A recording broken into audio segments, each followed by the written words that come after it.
Bueno, ya vieron que no exageraba cuando anticipaba que nuestros invitados tenían bastante que compartir con nosotros. Además, les agradezco la disposición, la generosidad con la que nos han contado en detalle cómo funcionan sus mercados y las ventajas que ellos tienen.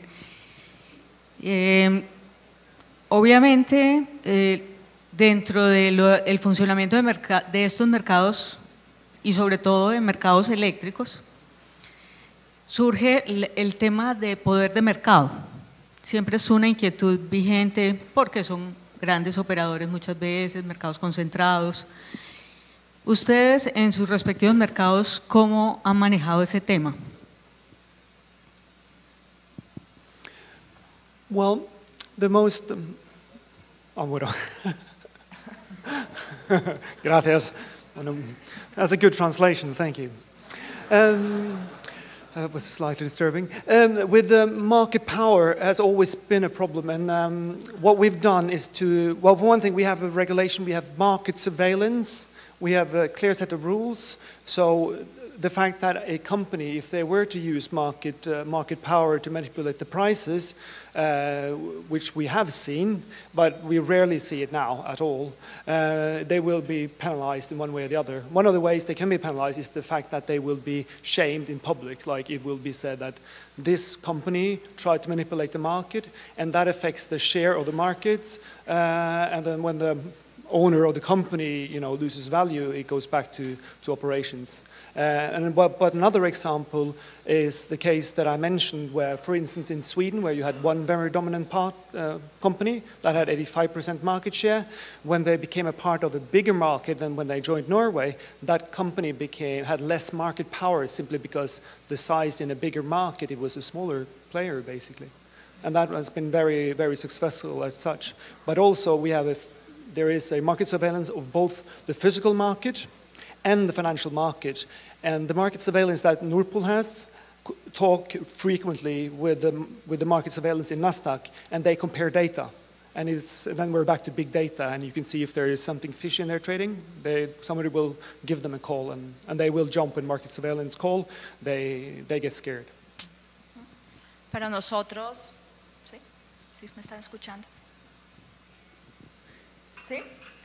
Bueno, para nosotros, además de la regulación que nos están observando todo el tiempo, en el Reino Unido hay 6 compañías principales, las llamamos las Grand Six compañías.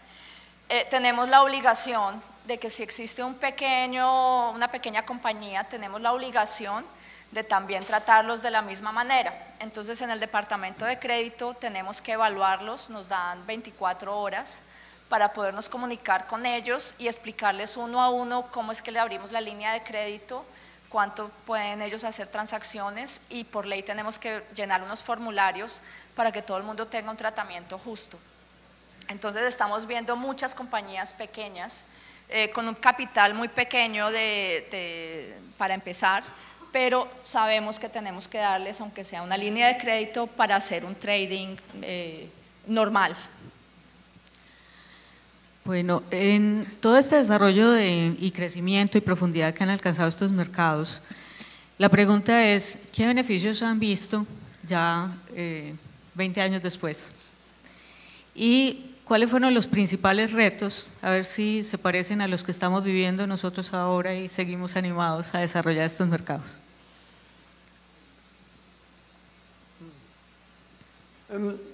Well, what we have seen is a growth of market share in, like, the Nord Pool is a voluntarily power exchange, and we've seen that when people understand, or the company understand that this is a trustworthy reference price, it's a safe place to trade, we see that it just attracts more and more liquidity, so liquidity attracts liquidity.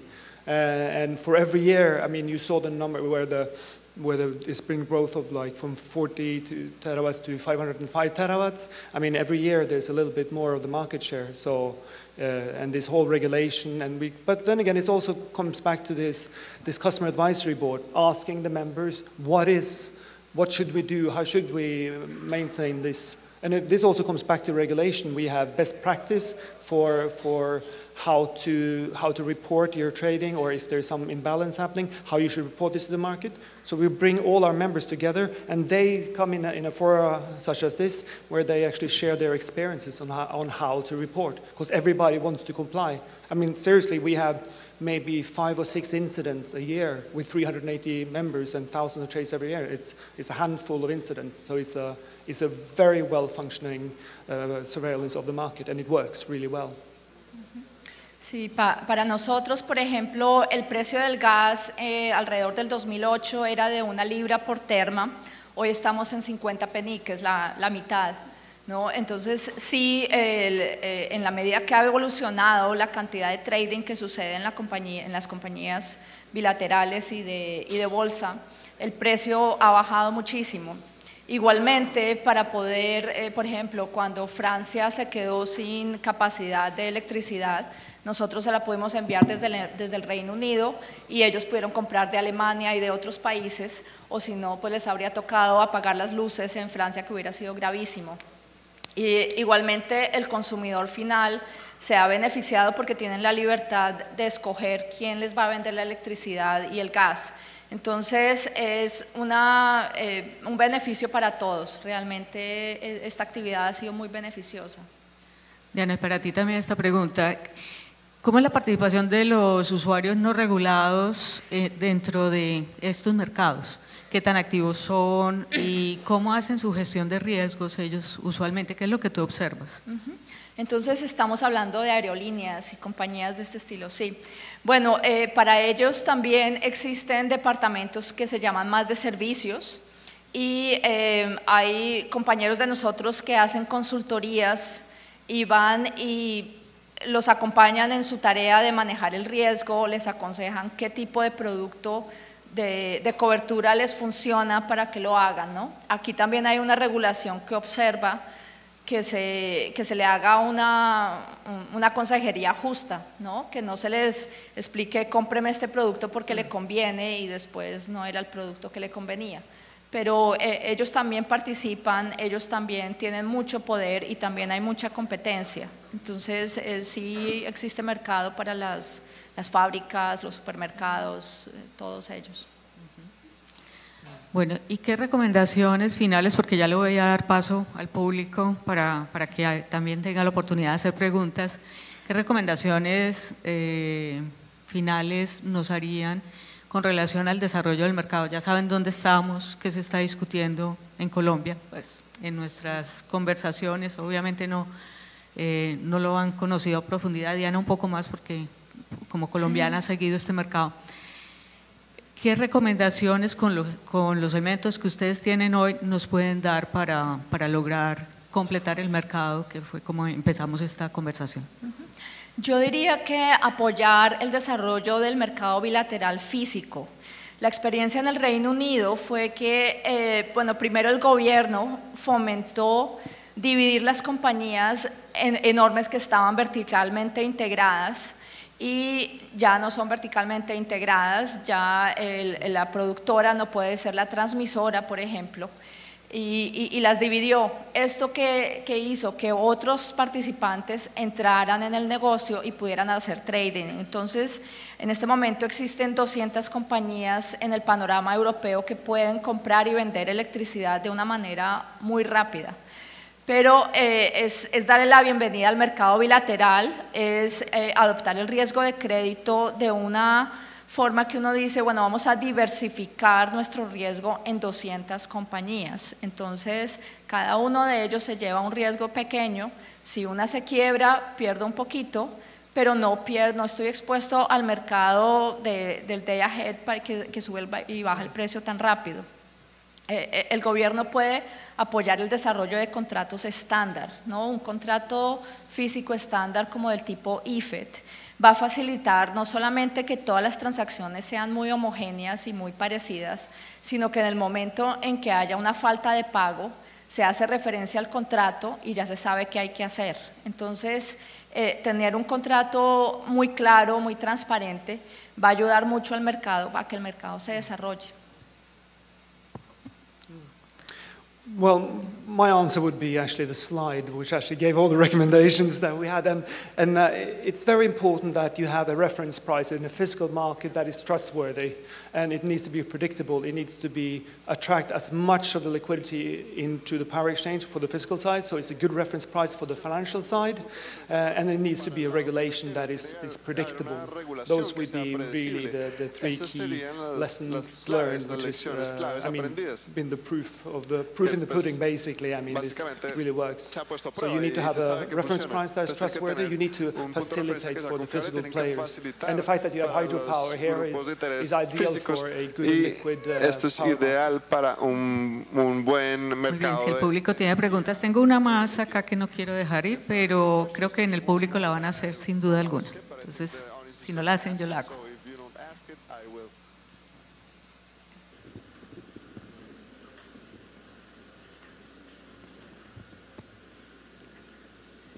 Gracias, Cecilia. Thank you, Cecilia. La pregunta que yo le tendría tanto a Hakon como a Diana tiene que ver con las fuentes renovables de energía. ¿Cómo ha sido la integración de este tipo de fuentes, así sean grandes generadores o pequeños generadores? ¿Cómo han involucrado estas fuentes dentro de los mercados que ustedes tienen ya establecidos de fuentes convencionales? ¿Cómo han manejado el riesgo, las volatilidades que se puedan presentar, la viabilidad de estos proyectos? ¿Cómo ha sido la experiencia en cada uno de estos mercados? In each one of these markets. That was the question I wanted to ask. Ladies first. Ok, thank you. Bueno, existen varias formas. En el mercado danés, por ejemplo, hay un caso en que hay una cooperativa, llamémoslo una cooperativa, que reúne aproximadamente a 1.000 productores de energía renovable muy pequeños y poco sofisticados. Entonces esta cooperativa hace la labor técnica, es la que reporta a todos los regulatorios, es la que se mete al mercado a ver cuál es el precio que más conviene o que no conviene, y les ayuda a poder entrar al mercado. Estos son contratos que llamamos route to market, ruta al mercado, y son compañías muy pequeñas que se unen para que alguien muy técnico les dé acceso al mercado. Las compañías que son más sofisticadas son las que les conté en mi presentación, que reúnen varios actores para que les financien el proyecto. Ahí estamos hablando de proyectos que tienen que pagarse a 30 años o algo así. El asumir un riesgo de 30 años es bastante complicado. Entonces, lo que logramos es, bueno, el proyecto básico es que el precio que se acuerda es el precio del mercado del día menos un descuento, un 3% o un valor fijo como 10 libras por megavatio, depende de cómo esté el mercado. O se empiezan a fijar los precios a 1 año, a 2 años. Entonces, de una manera o de la otra, todos participan. And also the most difficult part with the renewable energy is actually when will the wind blow, when will the sun shine. I mean, we have an example where there's sand from Africa that landed on top of solar panels in Germany, which nobody foresaw. You know, these things happen. And the solution has been a bigger market, cross-border trading. The fact that in Denmark, for instance, if there is a lot of wind in Denmark, then all these 1,000 producers in Denmark, all will have too much wind or not enough wind, depending on what their prognosis said. But all will be in the same boat. Everybody will have the same problems. And all the Danes, they cannot trade with each other. They need to find other counterparts. And what they do specifically in Denmark is that, as a part of our region, they trade automatically with counterparts in other countries. So, and in Norway, you have 50% of all hydropower that you can regulate in Europe is in Norway. So Denmark has a lot of renewable energy because their next door neighbor is Norway. So they can balance out with hydropower, which makes the hydropower more valuable because if they produce too much, then they basically pump the hydropower up into storage, up to the reservoirs, so that if it's a dry, cold winter, we have more water. It's good for the Norwegians, it's good for the Danish, because they didn't have to go into the TSO's balancing market, which are very expensive. So the solution has been a bigger and more liquid market, and then of course with financial contracts and such. I mean, Nasdaq has some wind futures where you can hedge your wind based on and those are for future contracts. So there are new products being developed continuously, but intraday trading and wind futures are basically the new tools. So new solutions are coming on board, and they work really well. ¿Más preguntas?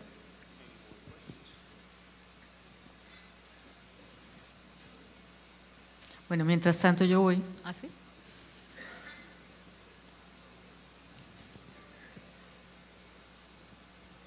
Buenas tardes, gracias por las presentaciones.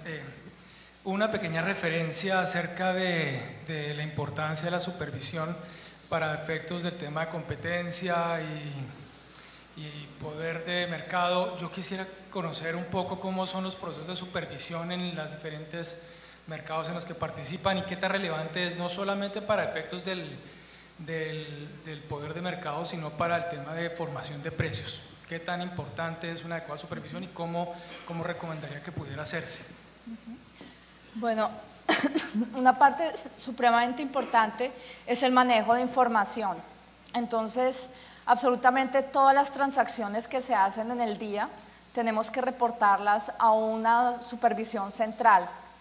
Esto no lo teníamos que hacer antes de la crisis del 2008-2009, pero ahora lo tenemos que hacer por ley.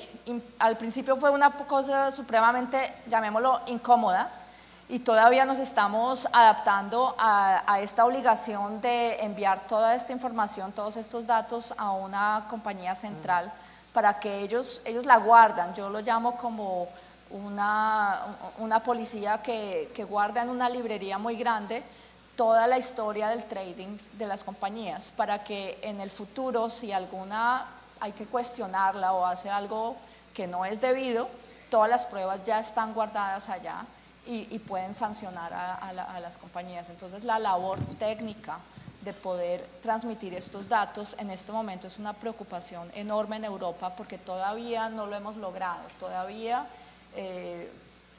parece simple, pero si yo digo que le vendí a EDF, de pronto EDF no dice que me compró a mí. Si mandan el dato mal, el supervisor llega y nos dice, oiga, pero ¿qué pasó aquí? Y esto está sucediendo todavía. La calidad de la información no es perfecta, pero vamos a llegar allá. And this is even more important. I mean, we're becoming more and more a IT company, not a power exchange, really, for the simplest reason in the world, big data. There is more and more reporting, so we do courses on how to send UMMs, urgent market messages, if you have some outages. So training of our participants is very important, or for remit reporting, where you're legally obliged to inform the market, and you're not allowed to trade any financial contracts until you've told the market. And then, of course, our market surveillance and the financial market surveillance can go in and see the timing of when you did what. And they'll go through your computer and your phone and your WhatsApp and what's not. So they will have a completely overview of the actions on your trading floors.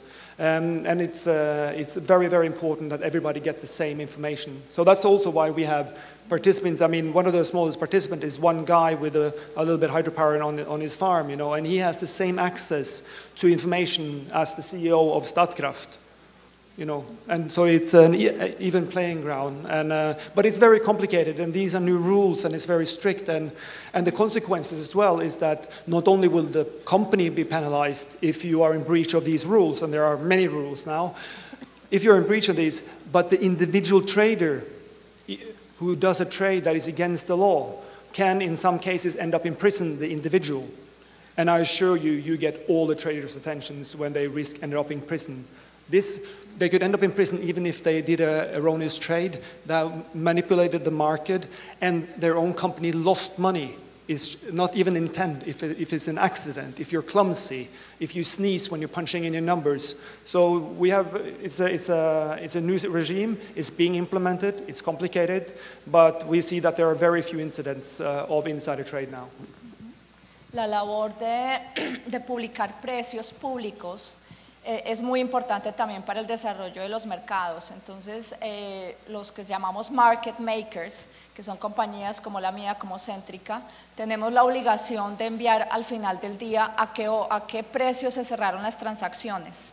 ¿Esto qué sucede? Que las bolsas y los brokers entonces resumen cuáles fueron los precios del día y los publican, como dicen Hakon, cualquier persona puede mirar los precios. Esto le ha ayudado no solo al mercado a desarrollarse, sino a los departamentos de riesgo y los cuantitativos para tener toda esa información y poder hacer modelos predictivos, ¿no? Entonces, la labor de la información de los datos es no solo para hacer el trading del día, sino para poder estudiar, para poder analizar, para poder trabajar con más seguridad y con más cobertura. Buenas tardes. Una pregunta, digamos, sobre los usuarios en Europa, en la mayoría de los mercados son libres, mientras en Colombia tenemos un 70% de mercado regulado. ¿Cómo impactó la liberalización sobre el desarrollo de los mercados eléctricos? En Europa tenemos combinación de mercados regulados y todavía en Europa del Este, por ejemplo, hay... en Europa del Este regulados, el mercado inglés está totalmente desregulado y hay otros que están en vía de regulación. El trading se desarrolla mucho más fácil cuando el mercado es desregulado, pero los países en donde la regulación todavía es fuerte también se benefician porque pueden comprar y vender en otros mercados, inclusive hacer dinero de los países vecinos con respecto a la referencia de precios de otras regiones y de otros países, ¿no? Entonces, ambos se benefician y la regulación de los precios, la liberación de precios, sí ayuda al desarrollo de los mercados. Just to specify, by regulated you mean there are a certain amount of the volume that are set at a certain price in case of El Niño and so forth? No, non-free users, subject to tariff, that they are subject to tariff. The tariffs for the end users. Las tarifas para los usuarios Yeah, finales. no. In the Nordic, it's deregulated. Well, it is a ceiling of 3,000 euros, which, well, if we reach that, I assure you, I will turn off the electricity in my house as well, or my apartment. And there's a floor of minus 500 euros, and we assume that somewhere in between there you'll find the price. Normally, for tomorrow, the price is 27 euros, so it's far off 3,000 euros. But when it comes to the TSOs, for instance, they want to have some reserve and such for the next year, and so forth. Then basically, they don't impose this. They don't impose this on the participants. They ask the participants, and they say that we are willing. They have an auction. Would you be willing, as a hydro producer, or as a coal power producer, or a gas producer, can you reserve a part of your production, and we will pay you for not consuming for a certain amount? So, but for the end consumer, I mean, the market is completely free. Yo diría que la respuesta corta de Håkon es cuando preguntó qué son usuarios regulados. Abrimos la discusión diciendo vamos de consumidores a prosumers y ese es el mundo al que Europa se está moviendo, Estados Unidos, y seguramente nosotros seguiremos.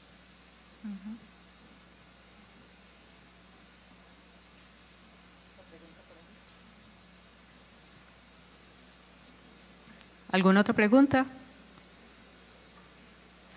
Bueno, mientras tanto yo tengo una aquí todavía pendiente y es bien importante.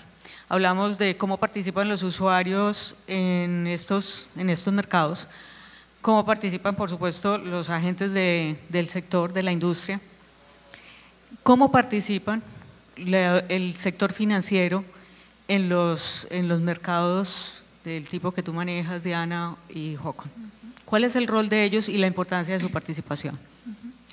Bueno, los bancos cuando estaba Enron, antes de las regulaciones, estaban supremamente activos, trajeron una cantidad de liquidez al mercado, productos muy interesantes y le dieron un dinamismo enorme al área de trading. Luego cuando llegó la crisis del 2008, empezó la regulación muy fuerte a los bancos, la regulación le cayó de primero y ya para ellos no fue atractivo estar en el mercado de energía. Tengo entendido que solo quedaron 3, nosotros tenemos a Goldman Sachs, Citibank y BNP Paribas, son los únicos bancos que realmente se quedaron en el trading de commodities, pero todavía ellos hacen una buena labor con el mercado bilateral y tenemos una gran liquidez con ellos. También ellos son los que participan con las cámaras de riesgo. La estructura en realidad es que la cámara de riesgo solamente recibe dineros de lo que llamamos clearing members, que son compañías más sofisticadas del mercado, digamos, y estos son los bancos.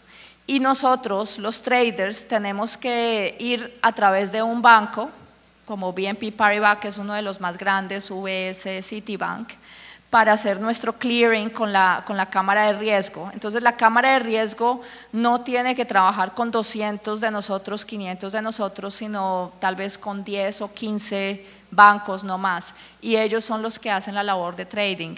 Ellos nos prestan dinero para las líneas de crédito para poder pagar los márgenes. Ellos son los que están financiando los grandes proyectos de energía renovable a largo plazo. Y están aprendiendo que tienen que tomar riesgo también de mercado ellos, ¿no? Ellos también están ganando lecciones, que ya no son un banco que prestan el dinero y se esperan a que le paguen, sino que ellos también tienen que tomar riesgo de precio. Well, I mentioned on the financial side how En el área financiera como el mercado fue un éxito hasta cierto punto y después hubo problemas con algunos precios y regulación y todo esto y la falta de garantías bancarias. Y lo que vimos es que cuando los participantes físicos ya no pueden usar colateral en una planta de gas o en sus unidades de producción, en sus fábricas, pues si son consumidores, pues ellos van a otros bancos. Entonces hay miembros que pues los bancos siguen estando activos y ahora más incluso que antes. Es un poco extraño porque eso significa que están mitigando el riesgo de una compañía energética a un banco y la verdad sea dicha, yo prefiero tener mi dinero con una compañía de energía que con un banco por la naturaleza de los bancos. Entonces ha habido un cambio ahí y es simplemente porque el producto, ahora los productos futuros son mucho más atractivos para los jugadores financieros, lo cual quiere decir que es mucho más atractivo para un banco que para los jugadores fiscales. Entonces esperamos que haya un cambio en algún punto. ¿Una pregunta final o antes de hacer el cierre? Bueno, no veo manos levantadas, entonces pues yo creo que tuvimos la oportunidad hoy de escuchar dos mercados que tienen sus diferencias importantes. Un mercado de derivados estandarizados, que es el que nos presentó Håkon, con una participación muy activa de cámaras de riesgo en el tema de la gestión del riesgo crediticio, y un mercado en el que se mueve Diana, que requiere un buen expertise en el tema de manejo del riesgo crediticio, cada uno con sus ventajas, con sus mayores ventajas y tuvieron la oportunidad de compararlo. En el caso del mercado que nos presenta Diana, por ejemplo, existe una posibilidad de hacer unos contratos muy idiosincráticos, diseñados. Ella nos contaba que se sientan en ese departamento entre 3 meses y 1 año a diseñar contratos de largo plazo y pues obviamente con todas las cláusulas necesarias, incorporando el expertise que ellos tienen en gestión de riesgo. Los mercados que involucran cámaras de riesgo pues se caracterizan por ser más estandarizados y eso también facilita la liquidez en su momento y con ello pues la gestión del riesgo financiero de una manera diferente. La conclusión, en ambos mercados se han logrado eficiencias, han logrado avanzar en el tema de la función primordial de un mercado, que es valorar bien sus servicios, lograr un adecuado precio, un precio eficiente, dadas las condiciones que tiene cada mercado, por supuesto. No es lo mismo que es eficiente en Noruega o en Inglaterra o en Colombia, salvadas las diferencias, por supuesto. Creo que nos dejan muchas cosas en qué pensar y muchas experiencias que sabremos capitalizar, y quiero agradecer nuevamente la participación y la generosidad con que han compartido todo su conocimiento, y ojalá los volvamos a ver muy pronto. Ya sabemos, Diana viene cada año, ella no hay que insistirle mucho, viene además con unas motivaciones personales de visitar su familia, eso es maravilloso, y Håkon pues ya lo tendremos en noviembre, además en Medellín. Bueno, muchas gracias. Muchísimas gracias.